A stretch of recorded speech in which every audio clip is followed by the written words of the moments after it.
Tonight we delved into some ideas in chapter 4 of Ethics of the Fathers, and it was so special to see how these ethics, these morals, these values are so relevant, so contemporary, so timeless, and how we can, by a little shift, become such a different and better person.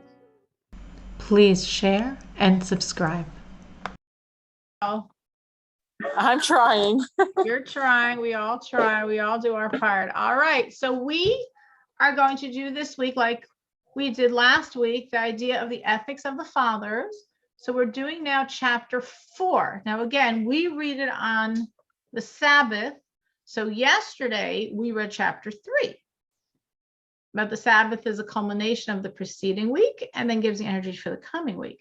So this week's energy, so to speak, what will culminate in the Sabbath and the Shabbat is the Ethics of the Fathers, chapter 4. So we're going to look at chapter 4, and there's so many fascinating ones, as of course there are in all of them. Always so much, like last week, seems so applicable, and there always seems so many that are so applicable. So the chapter begins, the first statement says, and this is really like 4 stanzas, if you will, along the same theme. The first one says, who is wise? He who learns from every person. So we would think wisdom is someone that's, I don't know, very smart or very knowledgeable. But we're being taught here, and that doesn't mean that a very smart person might not be wise. It doesn't mean a very knowledgeable person might not be wise. But there's a wisdom in being open to learn from every person, and to really envisioning that every person is my teacher, because everything is very precise from God. There's a reason I'm meeting this person. There's a reason I'm talking to this person. There's a reason I'm overhearing this person. And everyone in the world has something to teach me. They might be teaching me how not to behave, you know. But everyone has something to teach me. Everyone has something to teach me. So if I'm open to the lessons, I can acquire a lot of wisdom if I'm open to the lessons. If I'm aware that the world is my teacher, if I'm aware that everything is ordained by God, if I'm really looking at life through that prism of, like, God, I know you're talking to me, and all the various things that happen are how you're communicating certain messages to me. People have had this experience sometimes, someone that they really learned something very powerful, maybe from a very unexpected source. Anyone had that experience? I know I've noticed things, like when I've seen things or heard people say things, I'm like, oh, I see what that looks like. I hear what that sounds like from the outside, and that's not something I want to say or do. So, and maybe what you don't want to do or say. Does that fit? Yeah, absolutely. And I know for myself, I've had many powerful lessons from unexpected sources, and I have things that have stayed in my mind for 30 years. And I'm sure the person that said it or the event that happened might not have been very significant to the other person, but it just struck a chord in me, and I understood this was something I needed to hear, I needed to learn. And that's what we want to do. We want to be open to the lessons that God is teaching us through life around us. So that was the first stanza. Who is wise? Who learns from every person? Who is strong? He who subdues his evil inclination. Again, our definition of strength probably will be very different, but this is a strength of character. That's the real strength, a strength of overcoming your evil. Now, it's interesting. The Baal Shem Tov says on this, who is strong, who conquers his evil inclination? And he says, why doesn't it say who conquers evil inclination? Because we all have our own different weaknesses, different susceptibilities. And you can look at someone else and be like, oh my gosh, they have such a difficulty being honest or being considerate or coming on time. I just don't understand them at all. Because guess what? It's not your problem. So you don't understand them. You can understand generically having problems. You can understand having difficulty controlling the evil inclination, but each one of us has a very different set of challenges. So you're strong when you conquer your evil inclination, when you conquer your challenges, having the humility to understand that the fact that what someone else is struggling with doesn't bother you at all doesn't mean you're at all superior to them. Doesn't mean you're naturally better or more refined or more spiritual. It just means you have a different, you have a different set of challenges. He has his challenges, I have my challenges, and a strong person conquers his own challenges.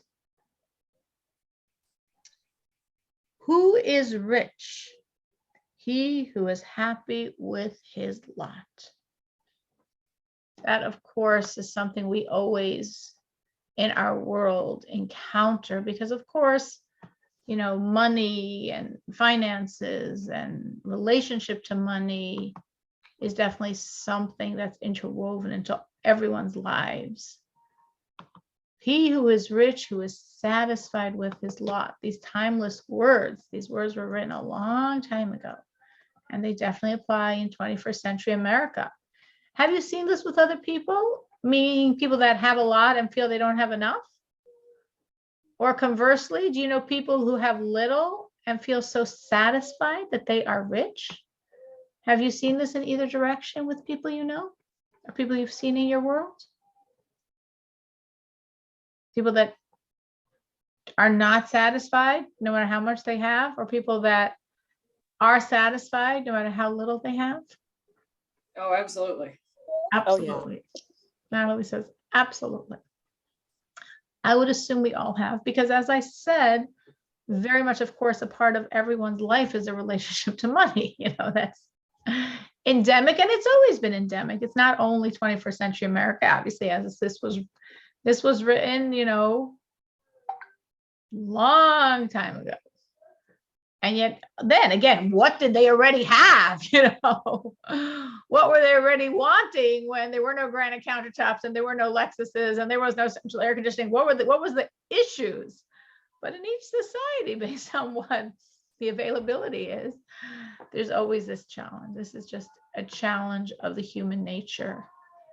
So, of course, I'm sure we all know people, at least in one of these categories, maybe that have a lot and just feel so discontent, or maybe that have little and are so happy and feel so full and so rich and so blessed. Have you personally experienced this in either direction? That you maybe starting in one perspective and having switched to another? There's this movement to understanding wealth is really feeling that you have all your needs met and feeling very well taken care of by God. It's almost like the exile mindset is like riches, how many dollars in the bank, and how many dollars there are, they're never enough. And the redemption, the messianic perspective is, I'm so well taken care of. All my needs are met. Because all our needs are met. Because whatever we need, God gives us. So if he didn't give it to us, I don't need it. I remember what I would say with my woman I worked with in the school, we had a dorm and we have dorm counselors. And, often, sometimes the dorm counselors, they're young girls themselves and they didn't have what we wanted from them. We would always comfort ourselves and say, whatever the girls need, they have. Meaning whatever's really needed, God's going to make sure they have. I have a wish list a mile long that they're not doing. But what's really necessary, they have, because God takes care. So what the girls need, they have. Everything else is whatever. So similarly for all of us, but I don't have this. And either you're getting it or it's not good for you, or no, your needs are met. Your needs are being met by God. So it's really a great space to be in when you naturally feel this. And sometimes it's interesting, if you can, to look at yourself and say, oh, I used to think differently. I used to measure having in terms of some, social media created yardstick of what I'm supposed to have and what's supposed to make me happy. And I shifted because now I don't need that stuff to feel full, to feel rich, to feel content. Anyone has seen that progression in themselves? Yes. I used to whine and complain. And then I guess it's also my age that I'm reaching, and a point that and learning from everyone, as you were mentioning before, that we must be happy with what we have and not keep wondering what next door or friends or whoever has something that we want and we don't have it. No, I'm happy what I have, and it doesn't matter what I have, is that is enough for me. And you're saying you think over age, you just came to that realization. Yes. I think also has to do a lot with what's going on right now, that I was so busy working 6 days a week, 12, 15 hours a day, and I didn't, because we want more and more and more. And then now that I'm home, it's like, oh, but I really didn't need that much. So You're saying pre-corona, or you're just saying? Yes, for the corona, is I've been home for a while. You're saying pre-corona, you're working this 15-hour shifts because we need, and suddenly corona hit and bam, there goes that. And then like, oh, actually it's okay. And actually life has a better quality when you're not working 15 hours a day. Right. And so now I am realizing that what was the point of working that much and not enjoying things that I am enjoying today, my freedom, I can go for my run anytime, I can go for a walk, I can go for a swim in summertime, of course. But I'm not in the mood of I want this, I want that anymore. So it's a combination. You're saying the age gave you perspective and the corona gave you perspective. Yes. I totally hear what you're saying about corona. I mean, definitely different people in different jobs experience more or less what you're saying, or I think everyone experienced something like, wait, stop, breathe. Yeah. You're you outside of your work. And I'd rather have I have everything that anyone else will say it's a lot. But when we keep seeing in our surroundings that everybody's working for more and more and more, we just been pushed to that keep running, for something that, and then I'm like, what did I keep following something that I didn't even realize I was going, and that marathon of nonsense today for me is no sense, because we can be happy with much less. I think health and peace and enjoyment. I'm so glad you got off the rat race. Yes. That sounds like a lot of freedom. Yes. And you can identify how, and then the blessing in that, the silver lining. So that was a great silver lining for you from COVID.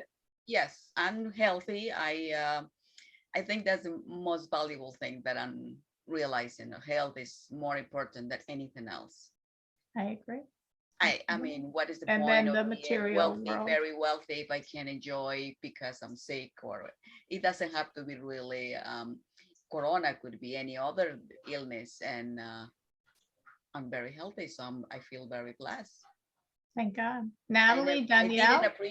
I'm appreciating things that I never did before, simple things that for people it's simple, and we for granted. I've been for granted all my life, all what I seeing today, and I'm very happy about it. Thank God. Natalie, Danielle, do you want to chime in? Have you experienced that shift also? A little bit. When my husband and I were first married, of course, you have a very romanticized idea. You're going to have your career, you're going to make lots of money, you're going to get the big house and the fancy car, the whole 9 yards. And what we've ended up having to do has been pretty hilarious in a whole nother way. But essentially, when my husband was like in paramedic school, we renovated this like woodworking shop to rent out. And we're talking like it was not originally meant for people to live in it. It only had a wood burning stove, like a 2-place wood burning stove for heat. We had to cover these great big workshop windows. They were single layer. We had to put visqueen all over them. Otherwise it could get down to like 50 or 40 degrees at night in the winter. You had to stoke the fire all the time. tiny little 12-gallon hot water tank. So like you didn't have a dishwasher. Basically, like we had friends that joked about us living Little House on the Prairie, but honestly, that time when he was in school and the things that we've kind of had to do since just to save money is like, you know, a lot of the times when people think, oh, it's such a struggle, it's like, no, really, it's an inconvenience. Like when we talk about the way that our grandparents lived and the conditions that they had kids, and, you know, no microwave, no big freezers, no cars, no air conditioning. It's like, you know what, we can get through this. You know, things are inconveniences, but we really haven't faced like hardships particularly. And it, for both of us, it's kind of made a lot of things a lot easier to bear, really. That's beautiful. I think what Ruthie said is very true, that, you know, we probably all, I think that sometimes, like, you know, probably any of us, whatever rung we are on in the ladder, have so much more than our grandparents or great-grandparents or great-grandparents ever dreamed of. They wouldn't even dream of what we had. It wasn't even, you know, forget about the fact that these things weren't invented yet, but I'm saying in terms of the convenience, the wealth, the plenty, you know, that the simple of us have. So it does make it easier to follow this injunction of he who is rich is one who's satisfied with his lot, when thank God, God gives us, even when we're cutting down for whatever reason, or minimizing, or have seemingly less, you know, we yes. But it is a very liberating thing. And I think Ruthie was talking to that point of the liberation of not having to run after more and more and more, and being able to stop, pause, breathe, and realize you're happy with less. You're actually happier because you're not pushing yourself so hard that you don't have time to, like she said, walk, run, maybe pick a few flowers, you know, look at nature. Who has time to do that when you're so pressured? And when you you never appreciate central heating and air conditioning, like when you have to chop firewood. I'm sure. Being able to change the temperature with a button is quite magical. I'm sure. I am sure. So it gives a good perspective. It gives a good perspective. And who is honored? He who honors others. That's also, you know, just as our world has such a, I mean, I think everyone in the world has by nature this running after possessions or money or things like that. Many people in the world are afflicted with the want to be honored, the honor bug. They want people to give them honor, and the need for approval or honor, or obviously, of course, in this whole, you know, social media, virtual relationships world that we live in, it's very exaggerated. You see, you know, the desire for fame, for attention, for posting anything about oneself, just have other people look at it like. So he who is honored, he who honors others, he who honors others, giving honor to others is, of course, you wouldn't say the road to getting honored, because if you're giving honor to others, you're probably not looking to get honored, but those are truly the people honor. So that was the first statement in chapter 4. And I thought each of those 4 points were so, you know, relevant for all of us. The second Mishnah, the second injunction in this chapter: run to perform even an easy commandment and flee from transgression. For one commandment brings another, and one transgression brings another. For the reward of a commandment is a commandment, and the payback of a transgression is a transgression. So there's a lot of different ideas here. It's short. There's a lot of different ideas that are related, but really a lot of different ideas. Run to do an easy commandment, meaning we could say, oh, that's so little, that's not so important. You know, does God really care? Is it really so important to him? Is it really so significant? So we're being told here, everything's significant to God. Everything's significant. We can't even envision. I read a story, actually read a story more than once, a Holocaust story. It's long, but I'll say it briefly. This was in Germany when the Germans were ready. They hadn't yet attacked Poland, but they're already persecuting the Jews. And the Jews there all really felt a need to get out, which of course was at this point, initially, Germans were really trying to get the Jews out without any of their possessions, but get them out. At this point already, the Germans were not really looking to get the Jews out. They had other plans. And this woman and her husband, they lived in some city in Germany, and they realized they had to get out. How could you get out? And then they heard that if you went to Berlin on this date, they were going to offer, they were going to have some visas. So for whatever reason, the woman went, the husband stayed with the children. She travels to Berlin. She comes to the office very early, and the room is full of all these Jews that are all waiting for the same thing. And of course, this is Germany. It has to be so the room was perfectly quiet. And they waited for hours, and it was hot and airless. And the, whatever the official, the bureaucrat was just completely ignoring these mobs and mobs of Jews that are, at the end of a long day of hours of waiting, he just looked at them and said, no visas today, come back tomorrow. And of course, they were all crushed, and many like her worked from Berlin, and they quickly had to scramble for a place to sleep that night. But what were they going to do? And she was there early the next morning, as was everyone else, and they waited for hours and hours and hours. And at the end of many, many hours, the bureaucrat looked up and he said, no, there's no visas to get out, just go home. And everyone just exploded. And it was like so upset. And this woman, for whatever reason, good upbringing, she went over to the desk as everyone's just like screaming, and not even screaming at him, of course, but just screaming and in such pain and so crushed in their hopes. And she went over to him and she said, thank you so much for your time. And then she left, also completely crushed. And as she's walking down the hall, she hears steps following her, and she turned, and it was this official, this German. And he said, here, I have a few. And he gave them to her. And he turned and he gave her the visa she needed for her family. And they got out of Germany, and that's how they survived the war. They had those visas. And it's such an incredible thought, for this woman, what made her go over and thank him? He was obviously not being very nice to them.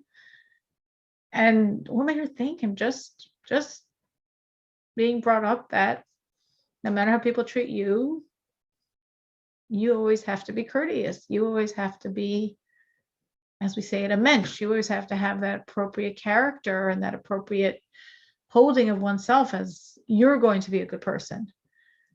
And you're going to be nice. You're going to be kind. You're going to be gracious. So even in this situation, she didn't lose it. And how God worked it, she and her family were saved, because I guess he had very few. You see hundreds of people, and you have like 5 visas. What are you going to do? So he did nothing. And they decided to give them to her. So when we're told to run after even a small commandment, again, in our eyes, these small things, we don't, not important. Like I'm saying in this incident that happened, this vignette, it's will be ultimately important to say, thank this officer that there was nothing to thank him for, but to thank him anyway. To be polite to someone who's rude to you at the cash register or over the phone, and we're told, yes, everything is very, very, very important. By God, there's nothing that's small.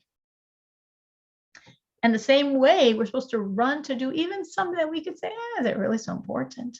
We also have to run from a transgression, because we also could tell ourselves it's not such a big deal. So we were discussing last week, I believe, the idea of making blessings before or after or both eating.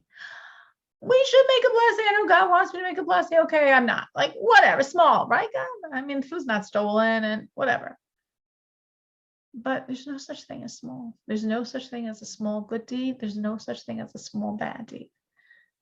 Everything we do has tremendous significance. Everything we do tremendously affects the spiritual cosmos. It really, really does.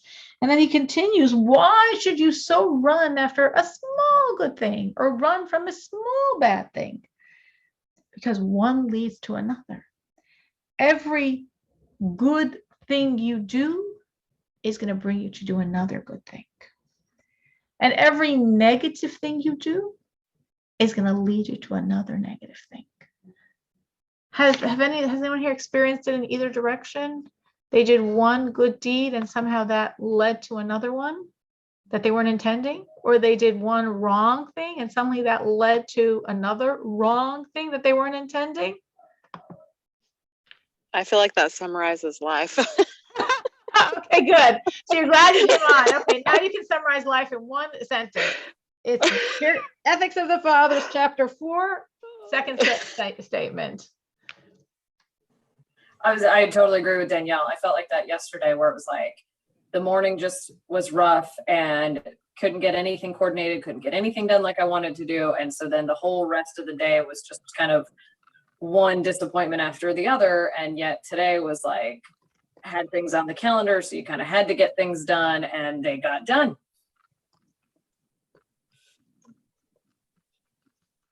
Yes, summarizing life. Okay, I like that, Danielle, because sometimes I feel for each one of us, it's all true. Everything I'm saying is not my words. Everything I'm saying is Torah, right? It's all true. But every once in a while, there's something and like it resonates very deeply, like, you know? So if this was if you had that little epiphany moment, it's something you should remember, something you should write down. It's something you should put in a place to think about. Like, Natalie is saying, a good day starts good in the morning and keeps going a certain direction. And there's the converse, that's true as well. So if we're aware of that, we want to get off the train. We're like, from good to good to good. So that's why we push ourselves. That's why he's saying run to do even a small good. Because from good, it's going to lead to good, it's going to lead to good. And the opposite is also true. So when we're going in a wrong direction, it just seems like it's just inevitable. It just naturally follows that course. We want to say, wait. I want to stop. I don't like this train. I want to stop,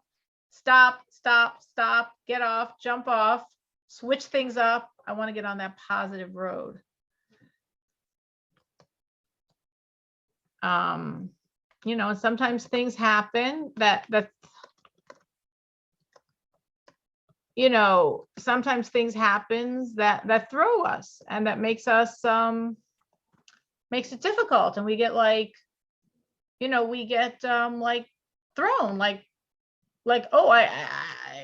just off kilter. And then we have to like regroup and say, wait, this is God. It's all him. This wasn't my script. Nowhere was this my script. But guess what? This is God's script. So this is the new, better script. This is his new, better script. Maybe it might not be new for him, but for me, it's new because it wasn't anything I was planning. It wasn't anything that I was thinking was going to happen. But if this is what has now come to be, this is only better because it's from God. And sometimes when I can think like that or tell myself that many, many, many, many times, it helps me get off the wrong track of disappointment, frustration, being down, and just say, no, this is the new better. Like I'm thinking, going back to what Ruthie said before, here she is working 16 hours a day. And then suddenly, I don't know what your work is, but suddenly it seems like it stopped. And it can be like, oh my gosh, but I want it, but I need it. And you can get in a really low place. And then it's like, no, this is God's new better. This isn't for my bad. This is for my good. Might not seem today to be for my good, but this is God. This is good. This is the new good. This is the better good.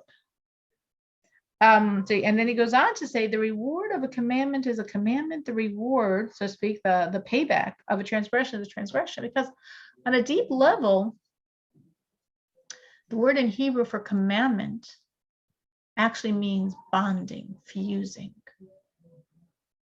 And the word for transgression means removal.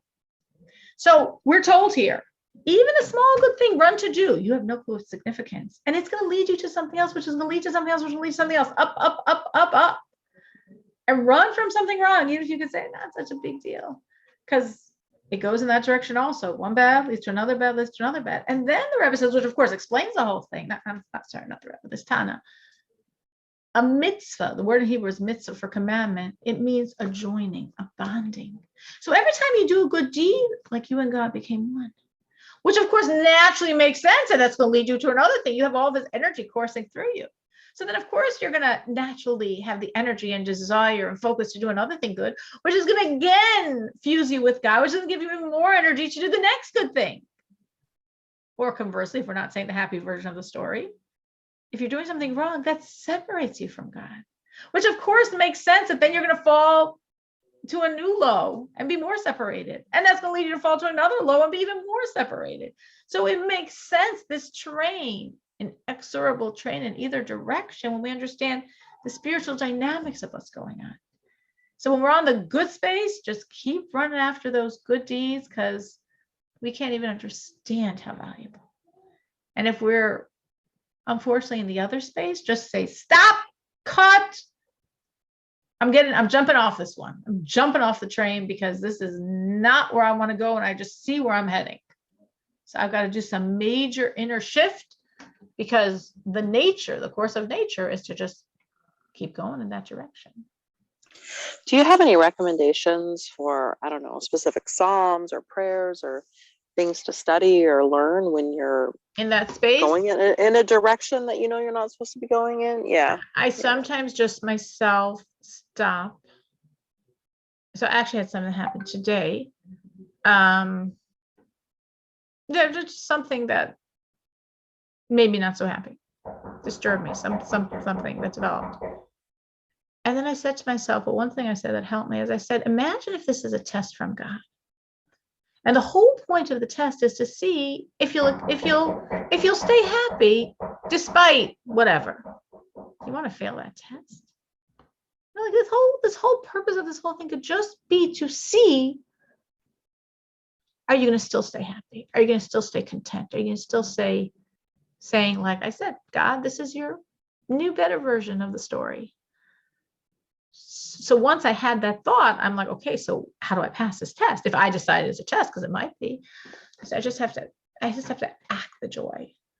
So I was with Beryl, and I think I started singing and dancing and saying words that express this idea. It's all God, it's all good, everything is Him, life is great, like something along those lines. And just singing, dancing helps, singing helps. Some people turn on music, but I never think of that. But just singing and dancing and moving with this, with these types of words. It's all God, it's all good. This is what He wants. He knows what He's doing. He loves me, all those phrases. And it really helped. And then something else that helped me, I'm just saying this is literally, today, is I was talking to someone else. And I was helping her with her issues that have nothing to do with me, of course. And when you help someone else, that also helps you get off your own negative space and get into a positive space, because you're helping someone else, both because you're helping someone else, which automatically makes us feel so good, and because as you're telling someone all these good things, you sort of are listening yourself a little, so you hear them also. So as I was telling her all these stories showing the precision of God's plan, I'm like, okay, it's true for me too. It's all God's very precise plan. So I would say these are just two tips culled from what I'm saying. Was one is, or really I said three things. One was, tell yourself, imagine this is the test and I'm blowing it. Test is not what I'm not doing anything wrong, but my attitude. I don't want to blow my test. Second thing, once I came to that realization, change your energy level, change the mood in the house. Again, I'm saying singing, dancing, saying all these positive things. You might do a little different. Someone else might put on music, but movement and joy and acting joyous and acting energized is really good. And three, help someone else. Helping someone else very often just gets us out of our own space, even if what you're saying to the person has no relevance to your situation at all, but just sometimes, especially if you're talking to someone and what they're going through, and it's like, oh my gosh, I'm so grateful for what I'm going through. Look what they're going through. Sometimes gives you a little bit of perspective and insight on your situation that helps you also like reframe your reality. Anyone else have tips for Danielle along those directions? How do you get off that negative train going in the wrong direction? in my case, I've been practicing what you've been doing, and it worked. I used to be very explosive about everything. I think I was very unhappy. I thought I was happy, but I wasn't, because my that is, but I don't know why, but as I said, I'm changing all my directions, and I'm pointing in one. Before I used to go everywhere. Now I'm focusing in one direction. And yes, part of I didn't know how was gonna be staying home. For me, that was unbearable. But now I'm like, no, this is a very great thing. As you said, switch from the negative to the positive, and everything is fine. Uh, as I said, I wasn't happy because it didn't matter what I have or what I achieve. I always want just more, more, and more, and more, and that was not making me happy at all. I was frustrated about everything, and I don't experience that anymore. I just Well, that's exactly what the went from a sages negative say. mood to The the sages positive mood. say someone who has 100 desires 200, and Yes. someone who has 200 desires 400. So Yes, that's the trap never of human stops, nature, never that if you're stops. just going after what you desire, you'll Yeah. never be happy, because whenever you reach that goal, suddenly you reach your goal of 200. Well, guess what? Suddenly you realize You want 200, more. I need You want 400. more than that. Yes. So And I 400, stopped. I need 800. How could I survive on 400? I need 800. So when you're in that road, you're always in this state of feeling deprived, because whatever Yes. you have, you're always going to realize how much more you actually need. Exactly. Exactly. So I stop and rewind. And I like what my new me. I don't need much. And but yes, I'm not frustrated. I'm not unhappy. Like I was very difficult person. I can see now that I was very difficult person. And by acknowledging that and trying to be nicer to people, uh, everyone around me, even when I make a call, I used to get very frustrated, and maybe the answer was not what I wanted and things like that. Now I can see how difficult and nasty I've been, and I'm switching gears. So I like what I'm experiencing now, today. Thank God. It's definitely, as you said, it works being happy and giving respect to others and consideration. It's a plus. I can actually get it more when I'm considerable to other people and respectful than when I used to be nasty. Okay. Thus speaks a formerly nasty person. I have to admit Okay, it. we didn't know you, so we're just saying it based on your hearsay. All right, third Mishnah, which maybe sort of relates to this nastiness. Do not regard anyone with contempt, and do not reject anything, for there is no man who does not have his hour, and no thing that does not have its place. Interesting. So Ruthie said nasty, so I'm not going to really probe what she meant by that, but sometimes nasty comes from the space of like exactly going against what this Mishnah, this statement is saying, which was we sort of start, well, if I made it and I'm like this, or I have this, very often people define themselves by their career or by their salary or whatever, their social status. I have this, hey, you don't. Maybe we start off the same way, why, yeah, if I got it, why don't you get it? You didn't get it, so I look down on you. Look down on you, don't have the career I have, or the social status I have, or the finances I have, or the house I have, or the car I have, or whatever. It's very easy, and it doesn't even have to be those things. It's very easy to look down at people. And so we're told, why not? Because everyone has his hour. Meaning, every person has a purpose. Every person has a beauty. Every person has something you don't have. And you, of course, also have things that they don't have, but every person has some special quality And when we look down on them, we totally miss it. We totally lose that beauty. And if we look at people with the eyes of everyone's so special in God's eyes, everyone was created for a reason, everyone fulfills a function. Nobody here is purposeless. Nobody was just created because God needed masses of people, so he just made a few dozen or thousand or million more. Every individual is made with care, is made with purpose. I actually had a situation in my life that really drove this home to me.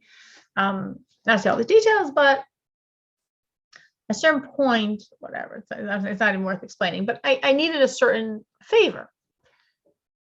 And I had a fire, and because of the fire, whatever, I needed a very specific favor. And it was very hard to find, and I needed something that was very, very important with the insurance and the fire. I really needed this, but I couldn't find anyone that could do it. And then I was speaking to someone, and she said, oh, so-and-so, she could do this for you, no problem. She's licensed in this area, like she could do it for you. And so that so-and-so happened to be, a mother of, former students of mine. And it was like, she was like, totally, so to speak, not that I looked down at her, but like just absolutely no significance in my life, just someone I knew, no, like nothing, no positive, no negative, just a person.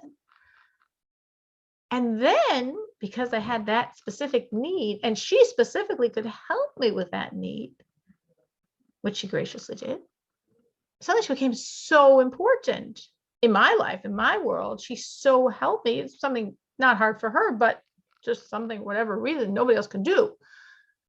She had exactly the licensing you needed to do that specific thing I needed. And it was like, wow, I remember thinking this is exactly what the Mishnah, what we're being injuncted here.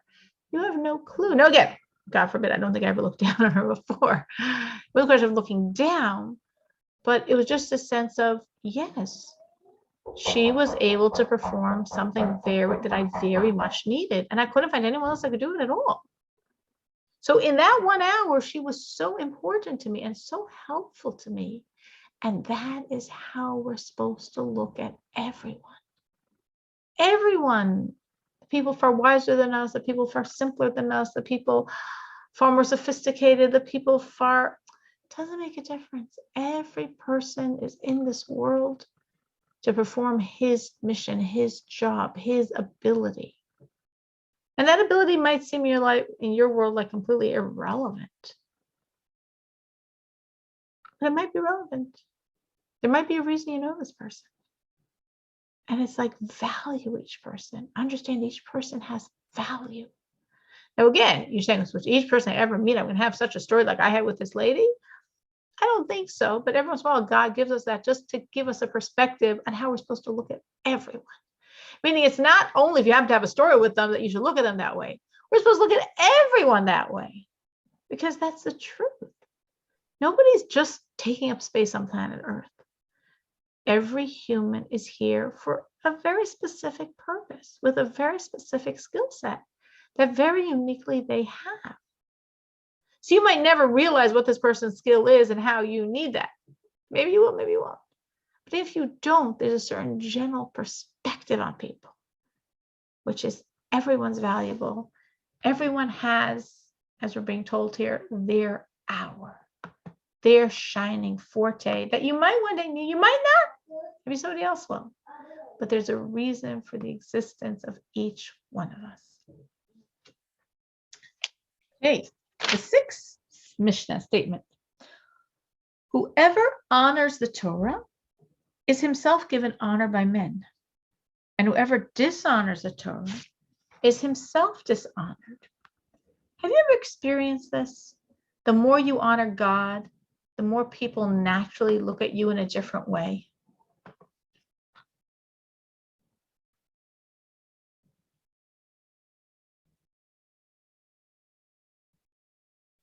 That's what this mission is saying. As we honor God, people, again, not that we're honoring God to get honor from people, as we learned in the first Mishnah.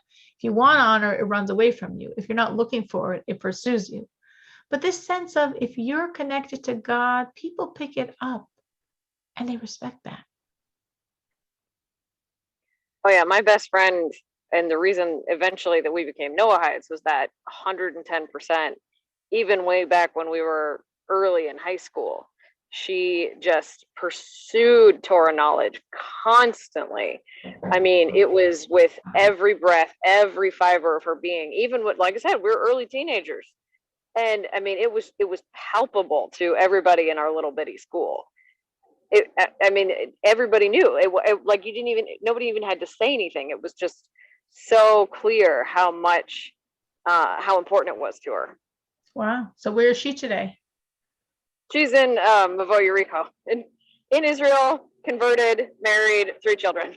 Wow.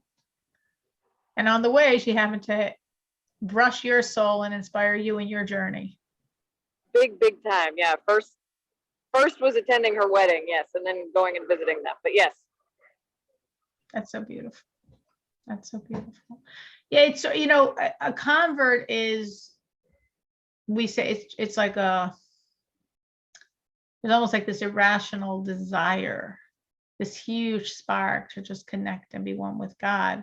So I totally believe you can have them when you're 5 or 10, because it's like not coming from you. It's this huge spark that attaches to a person's soul. And many converts have told me that, like, you know, without knowing anything about Jews, they want to be Jewish. They know nothing about Jews. They never met a Jew. And yet they just have this burning desire for it, burning desire for God, burning desire for Judaism.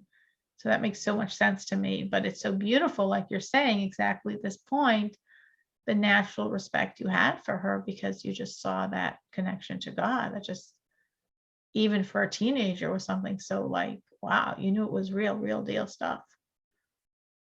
That's really beautiful. And that is, who knows, people that you inspire. You know, someone touched your lives, you touch other people's lives. As you could look back, I'm sure you could all look back and see people that sparked your journey, helped you in your journey, made a difference to you. So too, hopefully, knowingly or unknowingly, you're doing the same for others, that you're an example to them, sparking their journey, sparking their relationship with God.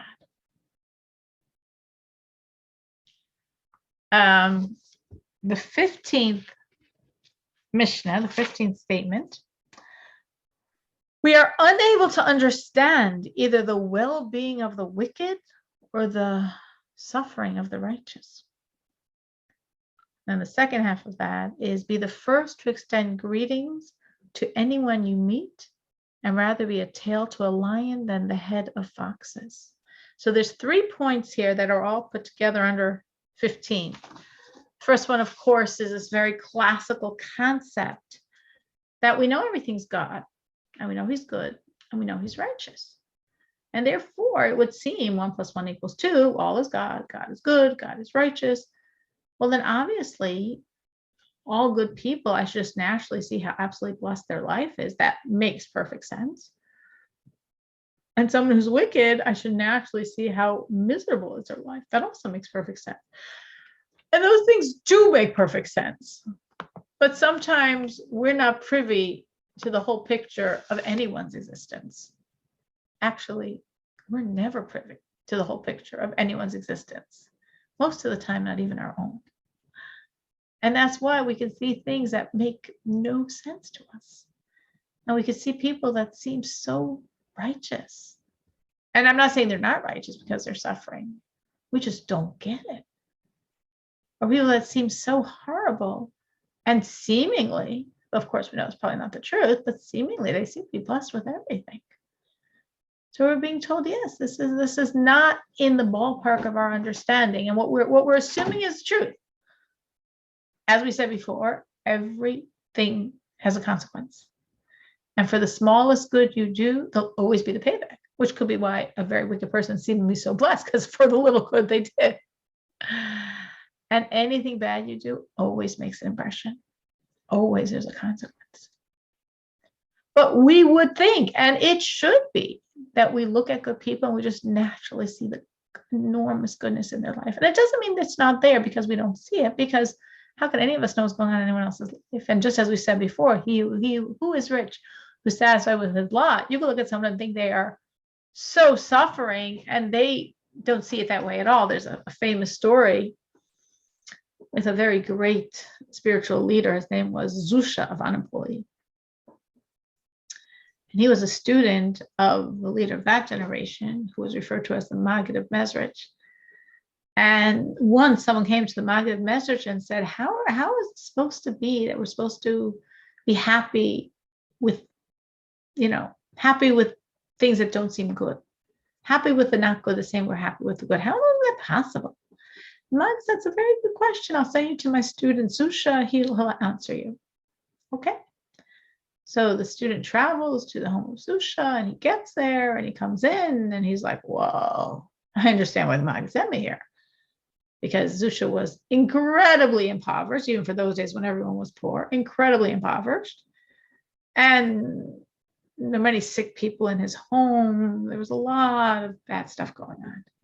He was like, and Zusha seemed so fine. And the student was like, wow, this is it. This is the guy that can tell me. I see how much he's suffering. I see the enormous poverty. I see the illness. I see all the suffering. And he seems great. He seems very content. So he truly, truly has mastered this art. I can't wait to talk to him about it. And then I guess when all the children settled down and he finally spoke to him, and he said, your teacher, the Maggid of Mezrich, sent me to you. Oh, wow. Why did he send you to me? He said, because I was struggling to understand this concept. How can you, again, I don't remember exactly the phrase the question, but something along the lines, how do you thank God for the bad the same way the good? How do you accept from God the bad the same way the good? And Zusha looked at him. He looked very confused. And he said, really? The Maggid sent you to me? He said, yeah. Zusha said, I have no clue. I don't know why the Maggid sent you to me. He should have sent you to someone who suffers. Of course, Zusha was a very, very great person. But it's a very famous story to embody this concept that with his sick family, with his poverty, Zusha was clueless. Suffering? How would I know? Go to someone who suffers, and then you could ask them that question. So when we're looking and we're seeing good people that are suffering, we don't know. Evil people that are prospering, we don't know. But we know that God is just. We know that God is good. We know no good ever goes unrewarded. And everything one does has a consequence. So that was the first part of this. And then it says, be first to extend greetings to anyone you meet. Interesting, again, because this is such a spiritual work, and we're being told something so seemingly simple,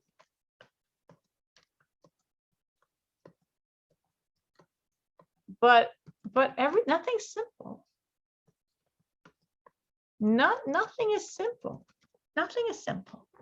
Everything is very deep. And even taking this very simple concept and adopting it changes you.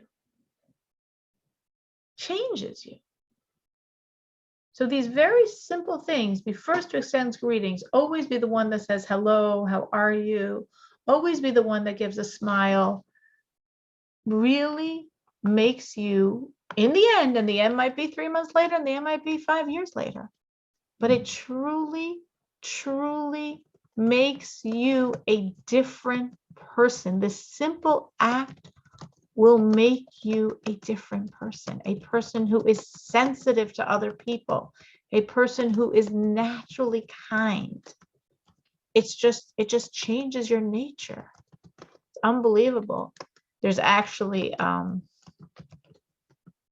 not to focus too much on the Holocaust, but there's a Holocaust story I'm thinking of that really relates to this.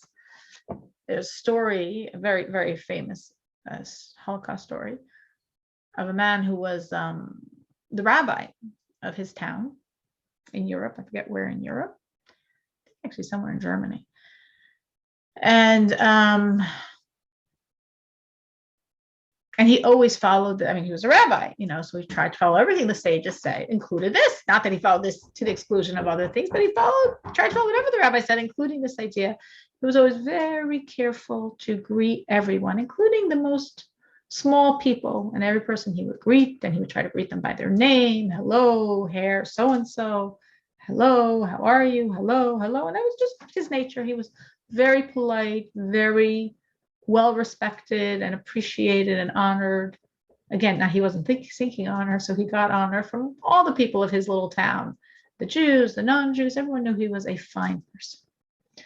Anyway, fast forward a few years, it's the Holocaust, and he is in a concentration camp.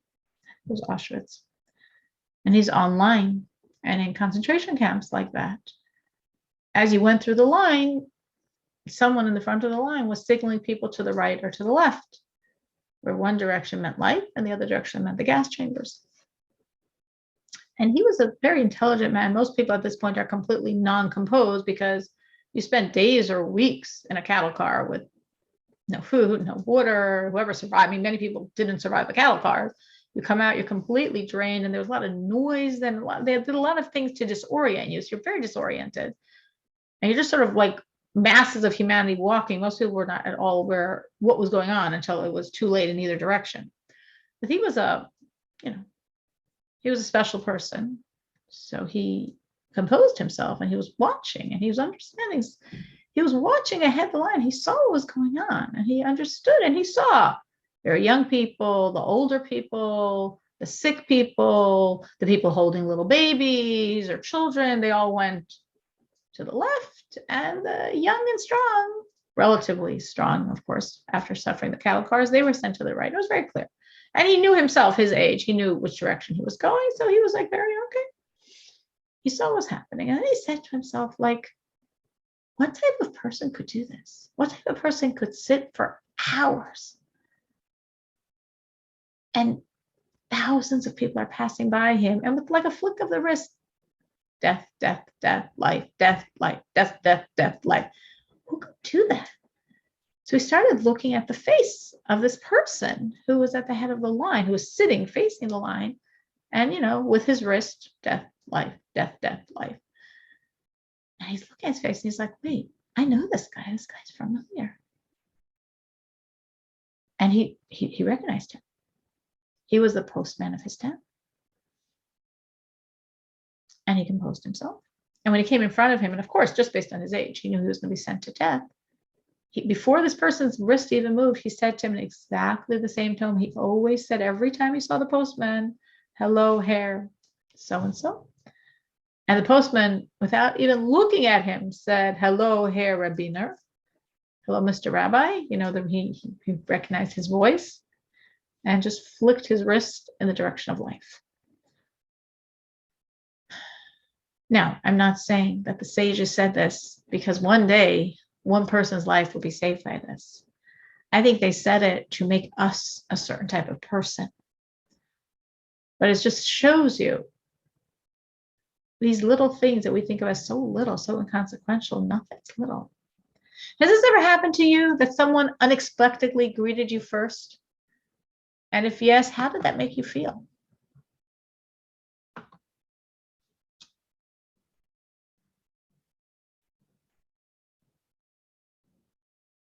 I don't know if anyone ever had that experience. But no, I am bad with names, so I always wait for the other person to greet. And of course, it's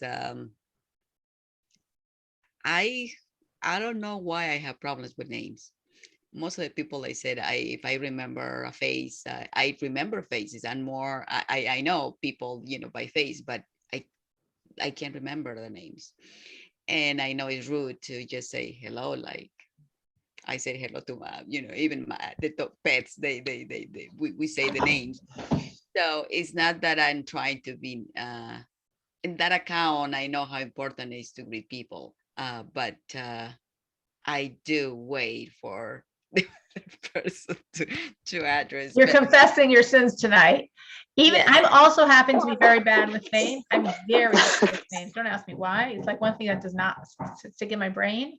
But I always try to give everyone a warm smile. If I know their name, I would use their name. If I don't know their name, I just give them hi. So nice to see you. I know I'm supposed to know who this person is. I just don't know. Maybe I was never introduced. Maybe I was introduced once. That's what happens very often is you're introduced once and you're supposed to stay in your brain, and it never stays in your brain. It never stays in my brain. But how could I ask again? Officially, I know her. Right. I actually had someone recently who I was talking to. I totally forgot her name, but I knew her. I knew who she was. I just didn't know her name. And she, in the middle of the conversation, said, "Oh, by the way, I don't remember your name." And I felt so like liberated, like, "Oh, wow, that was so easy. I should say that more often." I've never used the line yet, but maybe I will someday. I do remember once I was like walking out of a wedding and someone was coming into a wedding. I had just gone to the wedding for a few minutes, because I didn't have time to stay longer. I wasn't especially close. And this person was walking into it. And someone I do know her name. And I don't remember why. I don't know if she looked down. I don't even think so. I don't remember why. I just gave her a warm hello. And I might have given her like a hug, just, "Oh, hi, so nice to see you," whatever. And she told me, she didn't wait. She told me right then, she said, "Oh my gosh, you don't know how much I just needed that. You don't know how much I just needed that." And it was powerful because it meant for me like nothing. I mean, I don't mean I was being fake. I just meant it was like, I was just being warm and friendly without, it didn't require any investment on my part. It was just being nice to someone. And it happened to me, this person was I think it's surprising, like how much that can make a difference. Like I've heard that several times too. Like I can think of when we recently moved, our neighbor who we would say hi to each other, but we never really like had a connection. And when she found out we were moving, she came over and was talking to me and she started crying and she said, "I'm going to miss you so much because every day when I see you and you smile so big and say good morning or good afternoon or whatever it is to me, and you always ask how me and my husband are doing. You're always so kind and your children have such wonderful manners, and I'm going to miss seeing that every day." And I was like, oh my goodness, you're going to make me cry. So, I mean, I think it really does make an impact. And I mean, I will say for myself, like, when you see someone that maybe you see often or hardly ever see, and if they like light up and they're happy to see you, I mean, it's just like, wow, it's like so touching. So definitely, I agree. So maybe the takeaway is, even when you don't remember their name, if you aren't supposed to remember it, it's like something that's so cheap, meaning it doesn't cost us anything. But exactly. Yeah. Focusing. I know something else I try to do when I'm focused. Like if you're in a store, if you're actually seeing some person's person and like they have their names on little tags, or when I'm on the phone and in the beginning they say their name and da da da da da da. I can't say lately, I don't know if I've done it lately, but there was definitely a time I was so focused, remember the name. Again, I'm bad at names, and at some point in the conversation use their name.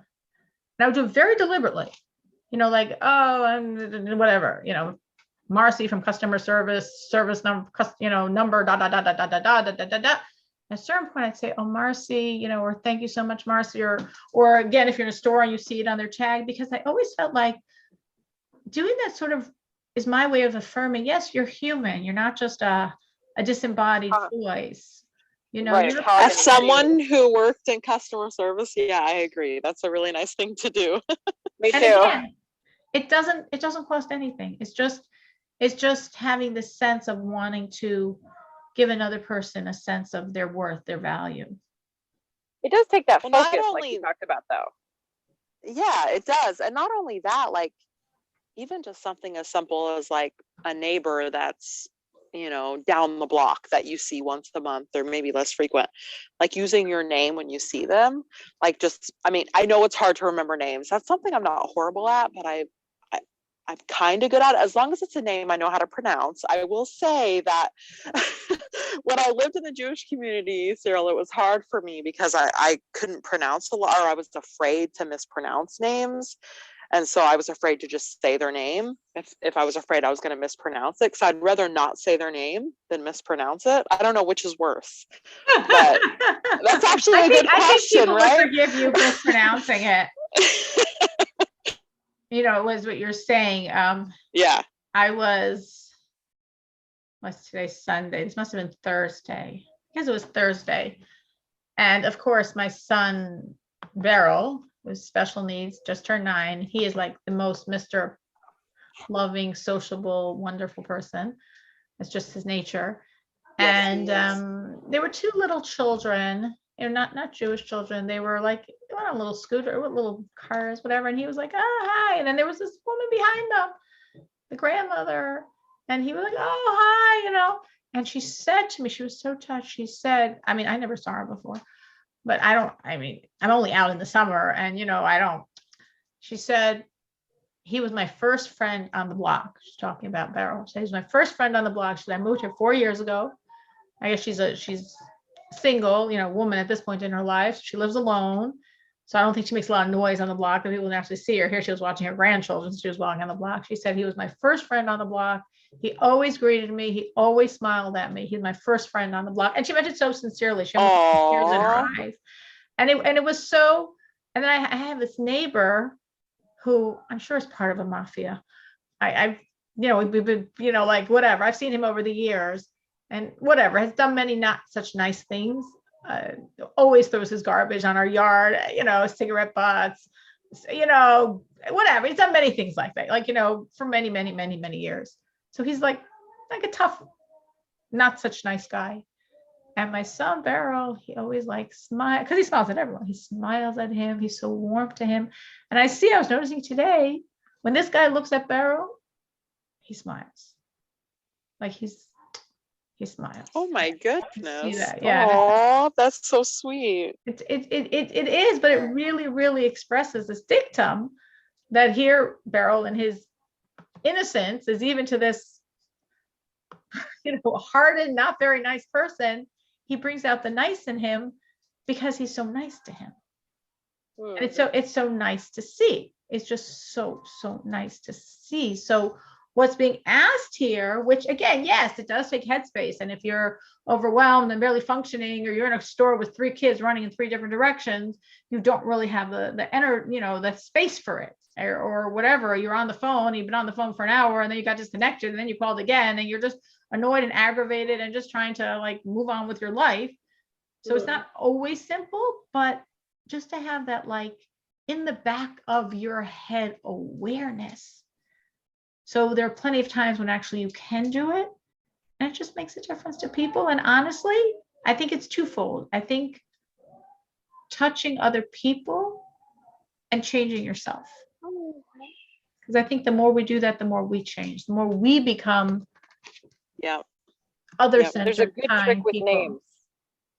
There's a good trick with names. If you are supposed to know someone's name and you can't remember them. Yeah, tell me. If you're in a big greeting, like a wedding or something, you have someone's name that you do know, and you introduce that person's name that you do know to the one that you can't remember.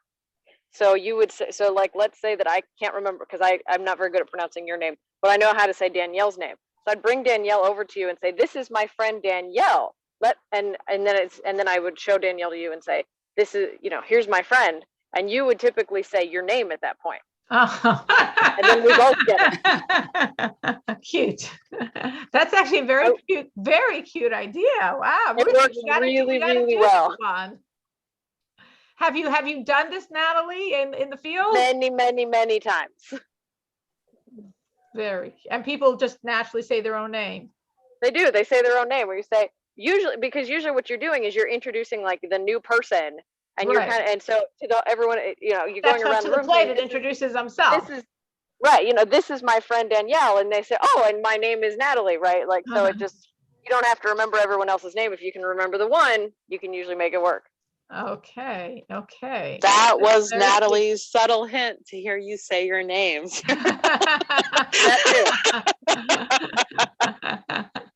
That is very good idea. Yeah. I usually don't even bother because my head is I'm not gonna remember it the next time either. But it's a good idea. I got to remember that. I've got to remember that. That's in those situations where it would be applicable and I could use it and I would want to really then try to commit this person's name to my memory. That would be a very good ploy. Very, very, very wise ploy. I agree that saying the names is, I think we making that person visible, because when we avoid for any reason to say the name, and in my case, I know why, but my memory doesn't really help. But yes, we empower our relation with that person when we greet, acknowledge them that they are humans, as you said, just by being polite and say something to them. Yeah.